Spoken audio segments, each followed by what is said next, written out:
name is Angela Moore, and I am a certified financial planner. I have my own business called Modern Money Advisor, and I'm part of the XY Planning Network, which is a network of fee-only advisors who work with clients on a fee basis only. You don't have to have assets. I also serve on the executive board of the Financial Planning Association of Miami, and I've been involved there for quite a few years, and I am a Miami Springs resident. I've been here for 3 years, and I absolutely love this community. I'm so happy to be a part of this community, and I'm just grateful to be here. Well, I think congratulations are in order. Recently you were honored as one of the top under 40 according to Brickell Magazine. So can you tell us how you got involved with Brickell Magazine and how they came about bestowing that honor upon you?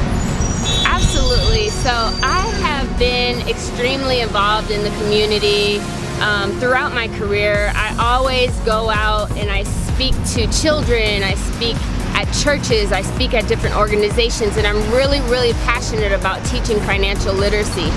And that kind of led me to the Financial Planning Association of Miami. I got involved on the board about 2 years ago, and I've done a lot with the association. I redid their website, I'm doing a lot of their marketing and branding, and I'm actively involved in the chapter. And because of that, the president of the Financial Planning Association wrote a long, heartfelt nomination for me to be considered for Brickell Magazine. And from what I hear, what he wrote moved the room, and I ended up getting selected as one of the top 20 professionals under 40 in Miami.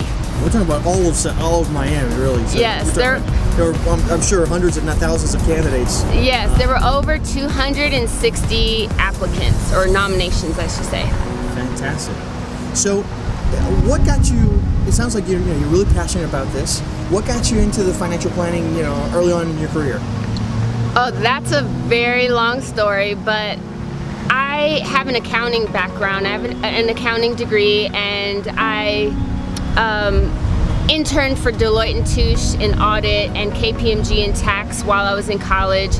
And then I went into finance. And while I was in finance, one of the things I saw is that so many people didn't know some of the basics about personal finance. A lot of people didn't understand how credit works, or how their credit score works. Many people didn't have savings of any kind, and that's what really sparked my interest in financial planning, because I realized that there was a need for basic financial literacy education. Someone can be a doctor, a lawyer, professional, but at the end of the day, many of us have never been taught the basics about personal finance. We've never learned that in school, and many of us have never learned that from our parents. So that's something I became extremely passionate about. And in 2008, which was probably the worst time ever, I decided that I wanted to be a financial advisor and that I wanted to change people's lives. And so I entered into this career at that time and went through an extensive training program for 3 years. I earned my CFP, which stands for Certified Financial Planner, and I also have several other certifications and licenses. Right now I am on the end leg of getting a master's degree in financial planning. I will be graduating with my master's in July. Congratulations. And at that time, thank you, and at that time I will also be earning the Master Planner Advanced Studies designation. It sounds like you've got all the credentials. So the folks that you work with, after you've worked with them for some time, what do they have to say afterwards? What are your clients saying? Well, that's a great question. I had been in corporate America working for a large financial planning and brokerage firm for over 10 years. And I just recently launched my own business. And the reason I did that is because traditional brokerage firms typically only work with clients who have a certain amount of assets. And what I found was that there was a tremendous need for the rest of the community, people who maybe didn't have $200,000 or $1 million to place in the hands of a financial advisor. So I recently launched my own firm that focuses on everyone else, anyone who needs guidance. When I sit down and I do financial planning with someone, we look at all of the basics first. So I don't want to overwhelm anyone at the beginning. We look at what's most urgent and what's most important to you. Usually I will start with creating a spending plan because, believe it or not, many people do not track what they're spending and what comes in. So I think that's like the roots of the tree, and that's where I normally start. But it could be anything. Some people have emotional issues when it comes to money. Some people have spending problems. Some people just have a hard time getting in the habit of saving. Others may have saved, but they don't necessarily know how to invest. So I do a lot of education. And then there's other things like planning to buy a house, planning to start a business, planning to send your children to college. It's really all encompassing. One of the things that I do that a lot of people don't think about is I also look at all of your insurances, make sure you have the proper coverage on your home, make sure that you have a will or a trust, and also that all your beneficiaries are labeled, and just all the different things that people don't think about, a healthcare directive and a power of attorney. So it's really someone to help you know some of the things you may not even think of or may not know, and really to kind of guide everyone and give education around personal finance and investing and saving. Now, Angela, I can see where a lot of the things that you just mentioned could come across as intimidating for a lot of people. How does someone kind of get over that intimidation? I think that it's one of those things, finances is one of those things you just have to address head on. It's kind of like having, taking care of your health. You just have to address it wherever you are, no matter what your situation. You start today and you take baby steps. And that's one of the things that a professional knows how to do. One of the things I do, I try not to overwhelm clients, and in the back of my mind, I know what I want to do with the client, but I do start at baby steps. So that's why I said normally we'll start with the basics, something as simple as a spending plan or whatever it is that you want to talk about, and then we kind of move on baby step by baby step. And over time, you'll start to see a real shift in your finances. And you mentioned earlier you charge on a per fee, so you don't based off the assets or total assets that are being invested. Does someone have to have a minimum income or some kind of type of customer that works with you, or do you work with anyone who needs financial help? So my business is structured very differently than most financial advisors. I wanted to make sure that everyone had access to a financial planner. So what I did, there's no asset minimums, there's no minimum income that you need to work with me. I have financial planning packages, and you pay for them on a monthly basis, so it's a payment subscription, so you don't have to pay up front. So I have that. Then I also have boot camp classes, which is a financial coaching program. And then I also offer workshops. And next month, I will be launching an online financial academy too. So if there's certain topics that you want to know about, you can just go online to my classes. It'll be very inexpensive, something that everyone can afford. And it literally gives everyone the opportunity to access a financial advisor. That's fantastic. So a resident here in Miami Springs, they may be watching this video and says, I've got some financial troubles, I have some financial goals, I don't know how I'm going to get from A to Z. They want to reach you. What's the best way for them to reach you? So the best way to reach me is just to go to my website. My website is www.modernmoneyadvisor.com. And on my website, all of my services are listed. All of the prices are listed. It's very transparent. You can actually sign up right on my website and enroll. And all of my contact information is there. My telephone number, my email, everything is there. If you'd like to call me directly, my direct number is 305-859-5527. Excellent. Angela, so let me ask you, a person who goes, okay, I've got this financial problem, I've got these goals I want to target, I'm scared about identity theft and sharing my financial information. How how do you help someone overcome those fears that they may have in terms of sharing information as well as like ID theft problems? Well, that varies from advisor to advisor, but with me, you will never share your social security number with me. I don't need that for any particular reason. When we do planning, a lot of it is conversational. If we get into budgeting, I obviously will be asking you about your monthly expenses as well as your income and things like that. Anything that you share with me or any financial advisor for that matter is private information. It is illegal for us to share that information, similar to when you go to a doctor. Our industry is highly regulated. There are many, many laws, and in addition to that, I am a certified financial planner, so I am held to additional standards above and beyond what the regulators require. Excellent. All right. Well, I understand you're also opening up a new office, is that correct? Yes, so I have a office in Miami Beach on Lenox Road. However, many of my services are virtual.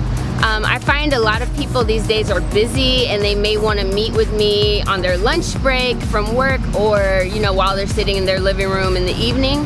So my practice has a lot of technology in it, and we can actually meet face-to-face virtually anytime. The other thing is that my office hours are in line with working professionals. So I understand most people are at work from 9 to 5. So my hours are actually 9 to 7, Monday through Friday, and then Saturday from 9 to 12. Well, that's excellent. So there's no excuse really. If you've got a goal, you've got some financial issues, they can reach you. They reach out to you online. You're available to them for a virtual, sounds like a virtual conference. Yes. And there's no excuse not to get the financial help. There's no, minimum salary requirement. There's no minimum asset requirements. It sounds like this is going to be a hit for a lot of folks who have wondered about this, need the help, but don't know who to call. Angela, any last final tips that you could share with our Miami Springs audience that maybe some common tips that you run into? Some common things that I see all the time is many people forget to have beneficiaries on their retirement accounts, their IRAs, things like that. That's something very, very simple, but many people don't have beneficiaries listed. Also, if you've had a transition in life, for example, you've had children, or you've gotten a divorce, or you've gotten married, it's important to go back and update those things, look at your life insurance policies, things like that. Another thing that I see all the time is that many people do not have a will. And a lot of times people will say, well, I don't have a lot of assets. What do I need a will for? But there's many, many reasons why you need a will. One of them is, especially if you have children, a will is where you would designate who you want the legal guardian to be of your children if something were to happen to you. And that's really, really important. The other thing is that many people think that if they have a will, that everything's easy breezy if something happens to them. However, if you have a will, your estate still goes through probate, which here in Florida, from what I understand, is about a year-long process.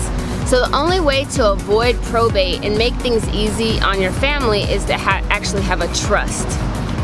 And so those are just different things that I see all the time. In terms of investing, one of the common mistakes I see is that people will say, Angela, I'm very conservative when it comes to investing.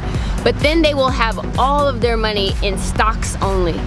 And when you invest, it's important to have a little bit of everything. So not to have all your money in one type of investment like stocks, because if the stock market tanks, your portfolio is going to tank. So it's important, I'm sure you heard the word diversify. It's so important to diversify.